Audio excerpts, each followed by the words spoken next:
the other person who listening responds with their own experience, and then they are waiting for the other person to talk again. That's why the conversation ends so quickly. You have to know exactly when to speed up and show excitement, or when to lower your voice and emphasize a serious point. If you speak animated, you speak more faster, with more energy, like this. And if it is something profound, you have to slow down. Your words gonna carry more weight. I just want to speak and get it out, so can you just please listen to me and give me some sympathy and empathy? And then just sit and listen. Ask people why they do what they do, rather than just ask what someone does for work. Ask this hypothetical and fun question. You can do it to break out of the usual conversation pattern. Welcome back, everyone.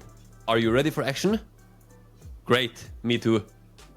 Today's episode is about how to improve your conversation. Tired of awkward silence and boring small talk? It's time to level up your convo game.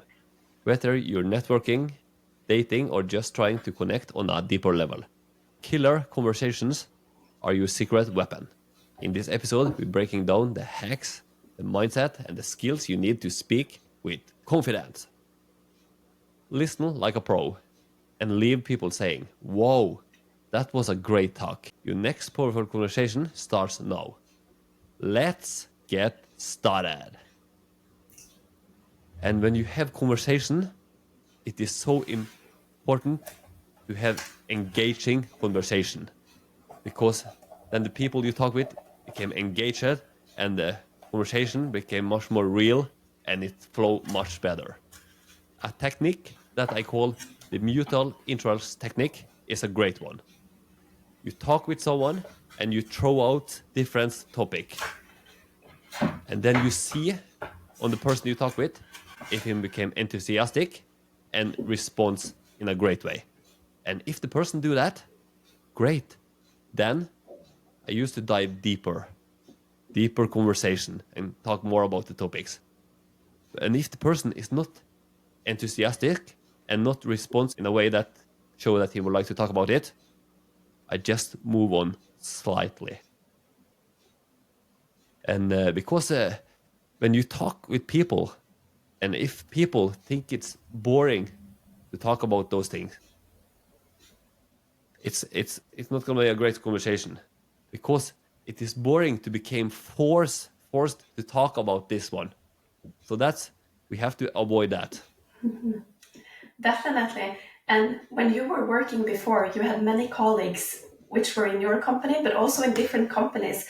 And I remember sometimes you told me that you got to know people because you kind of threw out some different topics, and then one caught up on you on the business mind or on the conspiracy theories, and then you kind of connected on a deeper level, because let's say you met 50 to 100 people within a week, and some of them you could talk to about these kind of topics, but then there were these few people that kind of connected with you on the things that really interested you, and that became new bonds, new friendships in a way. Yeah, that's right. It's so funny. Okay, yeah, we actually have a same interest about this topic, and then I talk something and he talk something, and you know this guy? Yeah, I actually know this guy, and you know this? Yeah, I know him also, and that was great. So it's very interesting, yeah, when you start to throw out topics. Definitely. And what I've thought a lot about lately is that some people you get the joy of talking to, and they just make you feel so valued. And this a lot about what you say, the engagement in the conversation. It is a little bit about what you say and the questions you ask, but also it's so much about the connection that happens on the invisible level. When I think back in time, let's say the last 5 years or so, there's not so many topics I remember that I talk to people about, but I remember the deep connection, the environment, the atmosphere, how it was so engaging and you felt very valued that they shared this story with you, or that they asked you this kind of question. They made you feel so welcome. So the connection, and as you were talking a lot about now in the introduction, the engagement is so important in conversations in general. Yeah, totally. Because when you leave a conversation, yeah, It's often you do not remember what has been told, but you remember how they make you to feel a great vibes. Definitely.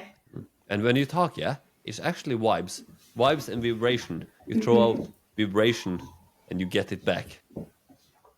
That is so true. Everything is about vibrations, and what you give is what you get in a way. Things goes around and come around. Absolutely. And and other great things you can do is not ask what do you work about, because that's a normal question. It's much better to ask what is the best part of your job. And for example, you can ask what is cool about your hometown instead of ask where are you from. You other way to ask it, but it became much more deeper, and you get more information, and you can find more same topics and more thing to talk about. Definitely. I think this is a great one because then you are genuinely interested in that person. It's not just a question because you have to ask a question, but you want to know why, what's behind all of this. Yeah. I hear a lot of on Joe Rogan, the best podcaster in the world, the big goat. He is amazing to have conversation with people. So great to listen and so great to speak. Joe Rogan used smooth transitions when they talk about something.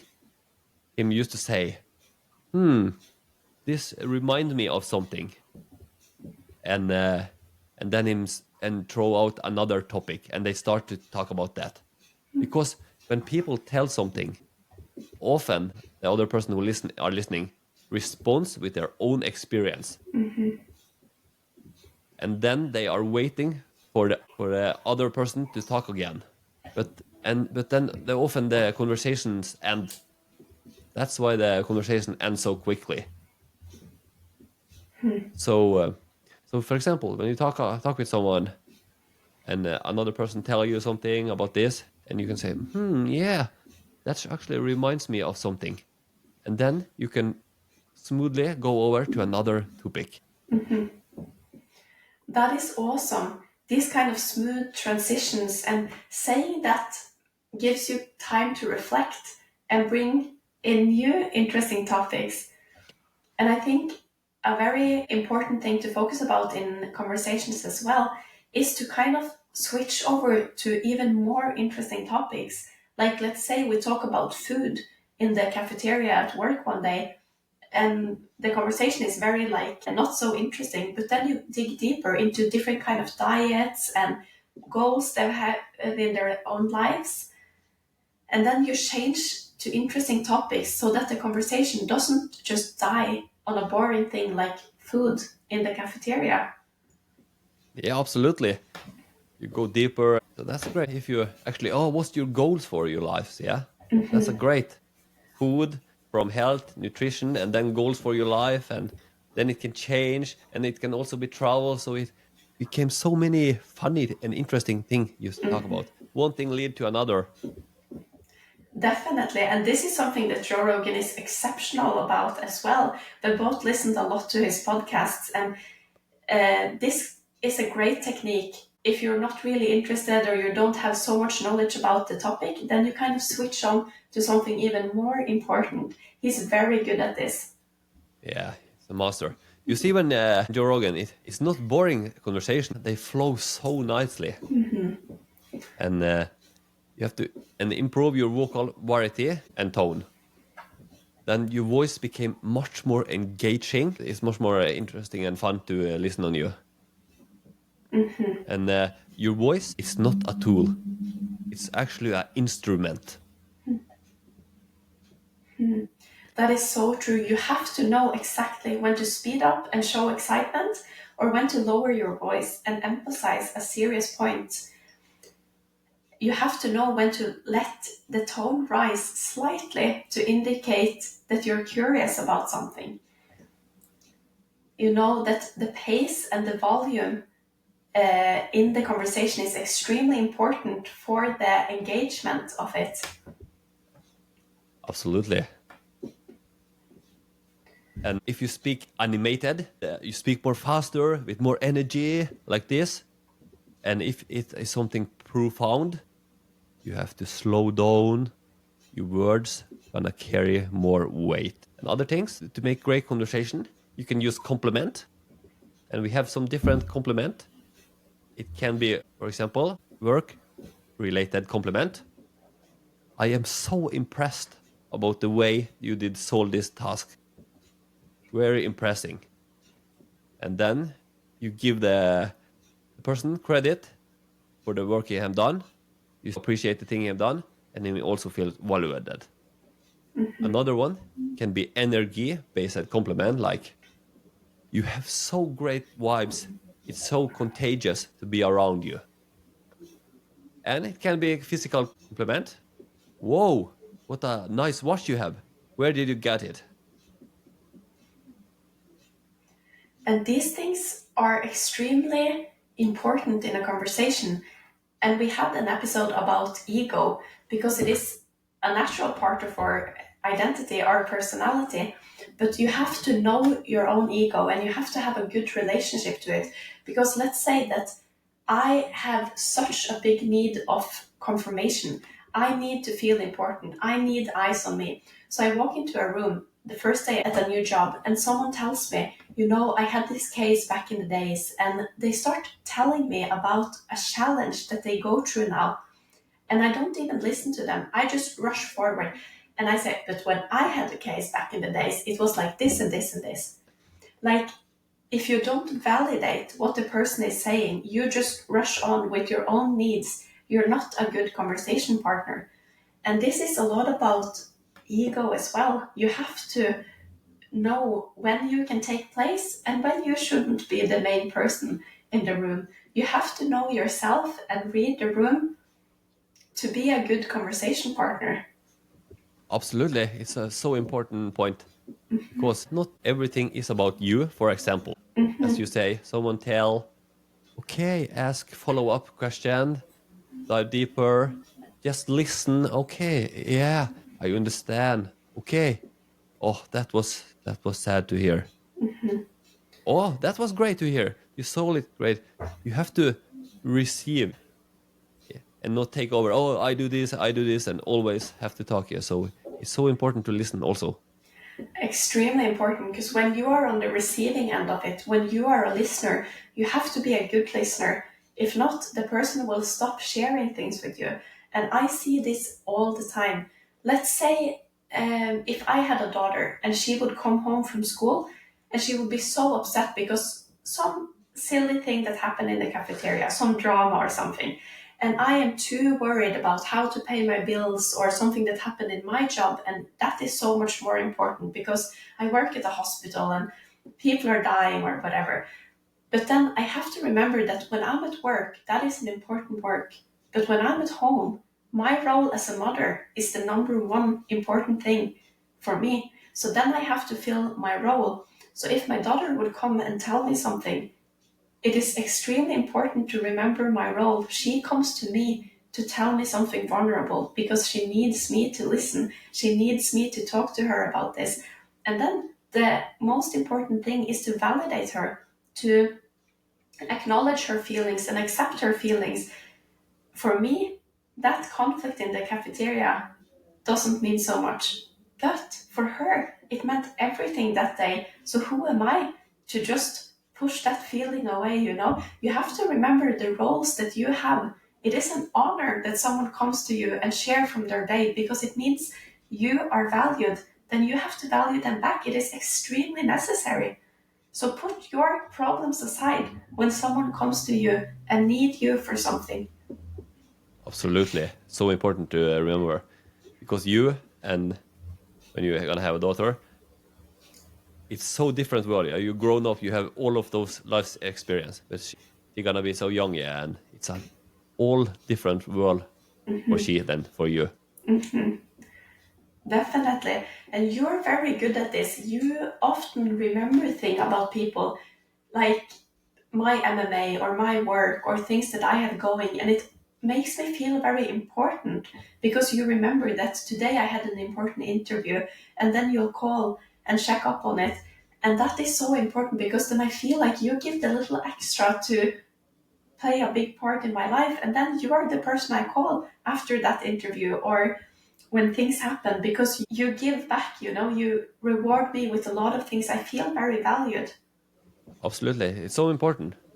And not just listen to replay, but listen to listen. And I genuinely care, yeah? I mean, people tell me something, I would like to know how they that went, and I very hope the best for the people. So it's absolutely important. Follow up, ask more. And I hear something, if people have problem, yeah, and come and talk with me, I will listen to them, of course, but I always like to come with solution, always try to know how we're going to solve this one.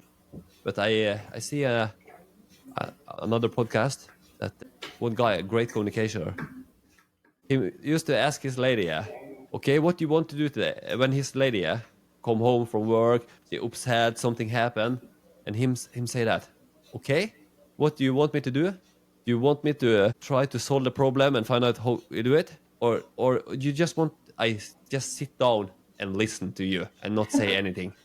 And sometimes you say, okay, I want you help me to solve this, and another time, oh, I just want to speak and get it out. So can you just please listen to me and give me some sympathy and empathy? And then him just sit and listen, and that was a great thinking. So sometimes you have to ask people, what do you want today? Do you want me just to listen, or shall we try to solve this? Because sometimes they want this, sometimes another thing. So that was a great thing. That is actually an extremely good point, and we talked about it in my education as well. I just remembered we had different kind of relations. Someone comes into your office as a client, maybe they want something out of the service, but someone comes as a visitor, and then you have different kinds of relations in this helper alliance. And sometimes, if I start holding a lecture as a social worker about this and this and this, and on the receiving end, they're not ready for it at all, it will just cause a bigger gap between us. And that goes in relations as friends or husband and wife or brother and sister as well. Sometimes I just need to complain. I just need to rant. And then sometimes I'll call you and I'll tell you, I just need to rant. Do you have a few minutes? And you're like, yeah. And then it's kind of like pressing play. But you are still an active listener. You listen and you come with then you validate most of all. But usually people know the solutions to their own problems, but sometimes they're just not ready to deal with it yet. So they just need to rant and get it out. And then maybe after that you can start asking, shall we look at some solutions? Or, yeah. Absolutely. And in conversation, you have to keep it genuine and natural. Sometimes you can come with a compliment, and then you follow up with an open-ended question. Not a yes and no question, but an open-ended. So they have to give you a longer answer. And you also can make them excited by asking why. Why do you do that? That is so true. And I've thought about something because we have talked a lot about closed questions and open-ended questions in our conversation episodes. But in a conversation, it takes two to tango, So if I ask my brother, are you okay? You can say yes. And that was a closed question, so we don't get that far. But I can even choose an open-ended question. How are you today? And if you're not really in the mood to talk, you can still say good. And the conversation is kind of over. So sometimes we can do the right thing by asking open-ended questions and try to create a good conversation. But if the receiving end is not really willing to have a conversation, it doesn't flow. So then maybe this is a challenge. Then we have to dig a bit deeper. Tell me more about what's good today. Or, oh, that's nice. Can you tell me more about this? So sometimes we get a challenge, but it's a lot about the partner in the conversation as well. Ask people why they do what they do, rather than just ask what someone does for work or where does they live. Follow up with what do you do, or why did you move there? Because then we kind of dig deeper into the conversation. We don't just ask about what they do, but we dig into why do you do it, and why Then we come into the interest and why you care about these things and your passions, perhaps. And if someone told you that that they have become a fighter, ask why. Instead of just say, "Oh, cool." You get them to talk about their passion and motivation, or even their frustration. Then you create a more engaging discussions. People feel more animated, and the conversation feels more natural. That is very true. And I think sometimes we have to kind of go outside of what's normal too, but like ask a hypothetical question or ask something that's a bit funny to just switch up the room and go into the dreaming end of things in a way. Like if I'd ask you now, if you could do anything you would like in the entire world, what would that be? Then we would go into a whole other topic. A lot of new doors will open for this conversation, if we're not limited by reality. Yeah, Joe Rogan again, our idol in the podcast world. And when him asked this hypothetical and fun question, him do it to break out of the usual conversation pattern. And for example, Annika, if you can do anything in the world, what will you do? And then we create a more fun and interesting conversation. That is very true. And it is important, as we've talked about in this episode, to use the right tone, pauses, and body language is extremely important because it's not just about what you say, but it's about how you say it. And as we talked about in the introduction, it's also a lot about how you make the other person feel. Does he feel the connection? Does he feel valued or important? And big genuine interest, Ed, and curious. That's a great way. You're very curious what the people are gonna tell you, and genuine interest, and the conversation will absolutely flow much more easy. That is so true. I actually find this extremely fascinating, and I want to tell you a story because I've been working as a social worker for several years, and I've talked to many people that goes through many kind of challenges, youths and adults and their families, and many people, colleagues and bosses and everything. And if people don't feel important, they don't feel valued, they will not share things with you. And one of the things that has impacted me the most throughout my career and studies was a man that came and held a lecture for us. He had been through a really rough life, really rough life. I don't think I've met anyone that had told me about more horrible incidents that he has been a victim to, unfortunately. And then he said that it just didn't seem like people cared because when I was going to school, no one asked me why I made trouble in the classroom. They were just so exhausted. They just sent me out in the hallway or out to play soccer or these kind of things. So he never felt like he was important enough because no one even asked him the question, "Hey, what's up? How are you?" So he never told. And things happened when he was a child and throughout his entire childhood. And when he became an adult, like 40 years later, I think, for the very first time, someone asked him, "What is going on with you? Can you tell me? What has happened to you?"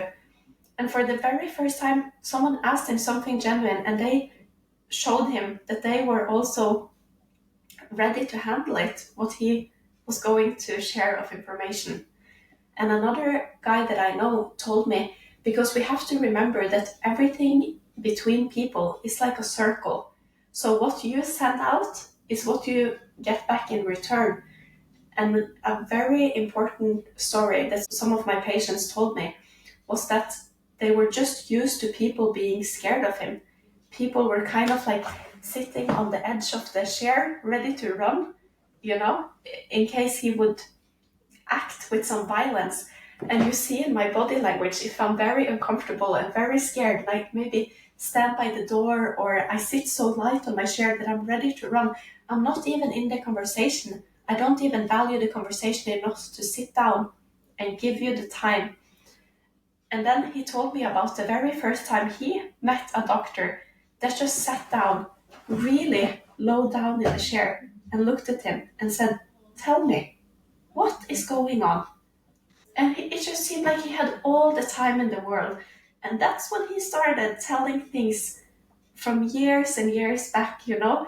So it's so much about the body language. How do you make that person feel? Are you willing to handle everything that will come your way? Are you creating that safe environment that they can tell? Very interesting story. And are you a person people would like to talk with if there is something on their mind? Because some people, in your life, you would like to call and talk about this and this. And some people you not want because they're not good to talk about that. So work to become a better and better person. So people will come and open up to.